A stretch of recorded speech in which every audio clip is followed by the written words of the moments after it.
इंतजार कर रही थी। आखिर ऐसा भी क्या हो गया जो तुम मेरा इंतजार कर रही थी? मैं सोच रही थी कि हमारी शादी को 2 दिन हो गए, मैंने बहू के नाते अपनी पहली रसोई भी कर ली। अब हम हनीमून पर कब जाएंगे? अब मैं चाहती हूँ हम दोनों जल्दी से कुछ दिन के लिए हनीमून पर जाएं और वहाँ से आकर परिवार वालों से अलग हो जाएं। अलग हो जाए? ये तुम क्या कह रही हो?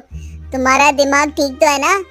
तुमने ऐसी बात सोची भी कैसे? प्रिया जैसे ही अलग होने की बात करती है, अतुल प्रिया के ऊपर भड़क जाता है। अतुल की नाराजगी देखकर प्रिया भी अतुल से नाराज हो जाती है और अपने दिल की भड़ास निकालने लगती है। मेरा दिमाग ठिकाने पर ही है और मेरी बात कान खोलकर सुन लो। मैं रोज रोज इस घर में नौकरों की तरह काम नहीं कर सकती। मैं कोई नौकरानी नहीं हूँ जो 10 लोगों का खाना अकेली बनाऊं। मैं एक जॉइंट परिवार में नहीं रह सकती। हम हनीमून से आकर अलग हो जाएंगे बस। अभी हमारी शादी को 4 दिन भी नहीं हुए और इन 2 दिनों में ही मेरा परिवार तुम्हें खटकने भी लगा और अलग रहने का इतना ही शौक है तो तुम यहाँ से जा सकती हो। और हनीमून के सपने तो अब तुम भूल ही जाओ। क्या कहा तुमने? मैं यहाँ से चली जाऊँ? अरे मैं क्यों जाऊँ? तुम मुझे ब्याह कर लाए हो इस घर में। मैं घर की बहू और तुम्हारी बीवी हूँ। मैं कहीं नहीं जाने वाली और मुझसे पल्ला झाड़ने की ना कोशिश भी मत करना। बीवी हूँ तुम्हारी। प्रिया की अजीबोगरीब तरह की बातें सुनकर अतुल को बहुत गुस्सा आता है और वो अपना बिस्तर लेकर बाहर सोने के लिए चला जाता है। अब इसी तरह से कुछ दिन बीत जाते हैं और एक बार फिर प्रिया के सर पर अलग होने का भूत सवार हो जाता है। अतुल देखो, मैं और बर्दाश्त नहीं कर सकती। तुम उस दिन मुझसे नाराज हो गई थी, इसलिए मैंने कोशिश की इस परिवार के साथ रहने की, पर 1 महीना हो चुका है। मैं नहीं रह सकती तुम्हारे परिवार के साथ। तुम्हारा परिवार मेरे लायक है ही नहीं। मेरा परिवार तुम्हारे लायक नहीं है या तुम मेरे परिवार के लायक नहीं हो? गलती की मैंने तुम जैसी औरत से शादी करके। जिंदगी बर्बाद होगी मेरी। क्या कहा तुमने? तुम्हारी जिंदगी? अरे ये बात तो मुझे बोलनी चाहिए।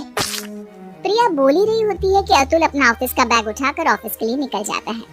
अब प्रिया भी अतुल की इन हरकतों से परेशान हो जाती है और अपनी माँ को फोन करती है। तुमने कैसे घर में मेरी शादी कर दी? जानती भी हो इस घर में कौन-कौन है?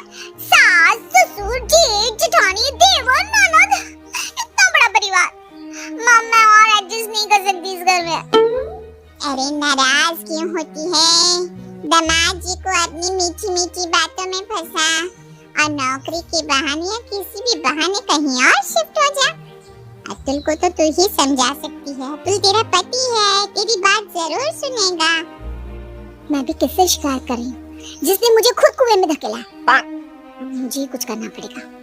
प्रिया अपनी माँ से बात करके फोन रख देती है और अपनी जिद मनवाने के लिए हर समय अतुल से नाराज रहती है। यहाँ तक कि उससे बात करनी भी बंद कर देती है। अब रात को अतुल और प्रिया भी अलग अलग सोते हैं। अपने बहू बेटे के बीच का तनाव शांति से छिपा नहीं था। एक दिन शांति अपनी बड़ी बहू से कहती है, आरती बहू, मुझे कुछ ठीक नहीं लग रहा।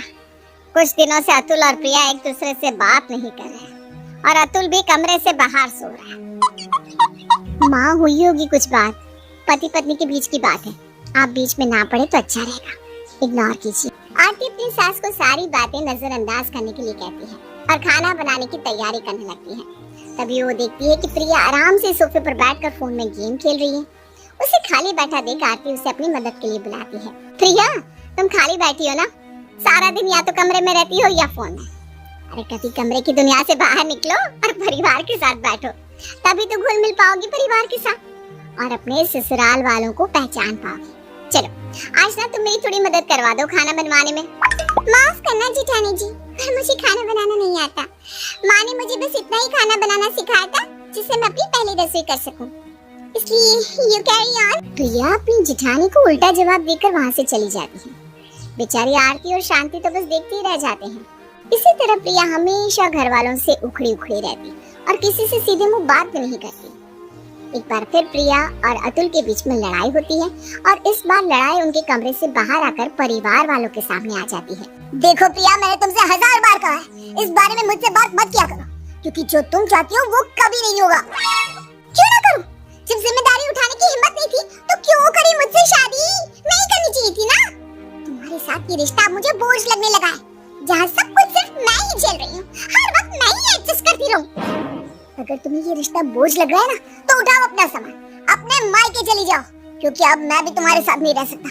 मेरे लिए मेरा परिवार पहले है और मैं तुम्हें इस रिश्ते से आजाद करता हूँ। हम डाइवोर्स ले लेते हैं। अतुल के मुंह से डिवोर्स की बात सुनकर शांति के पैरों तले जमीन खिसक जाती है। वो अतुल को एक तमाचा मारते हुए कहती है, अतुल पागल हो गया है? छोड़ने की बात कर रहा है? हमारे पूरे खानदान में किसी का डिवोर्स नहीं हुआ और तुम्हारी शादी को अभी दिन ही कितने हुए और तुम दोनों एक दूसरे से अलग होना चाहते हो। मेरे जीते जी ऐसा कभी नहीं होगा। प्रिया क्या हुआ? तुम दोनों इस तरह से क्यों झगड़ रहे हो? और ऐसी भी कौन सी बात हो गई कि तुम दोनों अलग होना चाहते हो? बहू तू अपने कमरे में जा, मैं अतुल को समझाती हूँ। अतुल बेटा गुस्से में और जल्दबाजी में इतना बड़ा फैसला नहीं लेते। अगर बहू किसी चीज की जिद कर रही है तो तुझे उसे पूरा करना चाहिए। बहू का हक है कि वो अपने पति से नाराज हो, उससे गुस्सा हो, उसके सामने जिद करे। माँ अब नहीं जानती कि प्रिया मुझसे क्या चाहती है, उसकी जिद क्या है। मैं उसकी सारी जिद पूरी करने को तैयार हूँ माँ, पर मैं अपने परिवार को छोड़ने के लिए तैयार नहीं हूँ। प्रिया मुझे आप लोगों से दूर करना चाहती है। क्या? प्रिया इतनी खतरनाक लड़की है? अरे 4 दिन नहीं हुए इस लड़की को घर में आए और हमारा घर तोड़ना चाहती है। माँ ये क्या हो रहा है? कैसी लड़की आ गई है इस घर में? दीदी आप तो चुप ही रहो, आप ही मेरे पति की कान भरती हो ना, तभी तो वो इस परिवार से अलग नहीं होना चाहते और मैं इतने बड़े परिवार के साथ रह नहीं सकती। तुम सब शांत हो जाओ भगवान के लिए। इस घर की बड़ी मैं हूँ और मैं अभी जिंदा हूँ, इसलिए इस घर के फैसले भी मैं ही करूँगी। प्रिया बहू तो हम सबसे अलग रहना चाहती है ना? ठीक है, जिसमें मेरी बहू की खुशी मैं उसी में खुश हूँ। वैसे भी सारे बच्चे अपने माँ बाप के साथ नहीं रहते। तुम दोनों जहाँ रहना चाहते हो रहो, पर हमेशा खुश रहो। और अतुल बेटा ये तेरी जिम्मेदारी है कि तू बहू को हमेशा खुश रखे। पर माँ देख रही हो प्रिया, तुम अपनी जिस सास से नफरत कर रही हो, जिससे अलग होना चाहती हो, वो अब भी अपने बारे में ना सोचकर तुम्हारी खुशियों की परवाह कर रही है।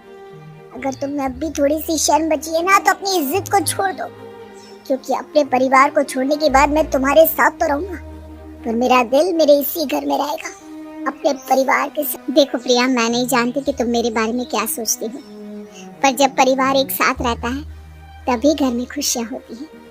वो कहावत तो तुमने सुनी होगी, एकता में बल होता है। तो सामान पैक करने लगता है। अपनी सास की अच्छाई और उनकी बातें सुनकर प्रिया को अपनी गलती का एहसास होता है और उसे रियलाइज होता है कि उसे कितना अच्छा परिवार मिला है।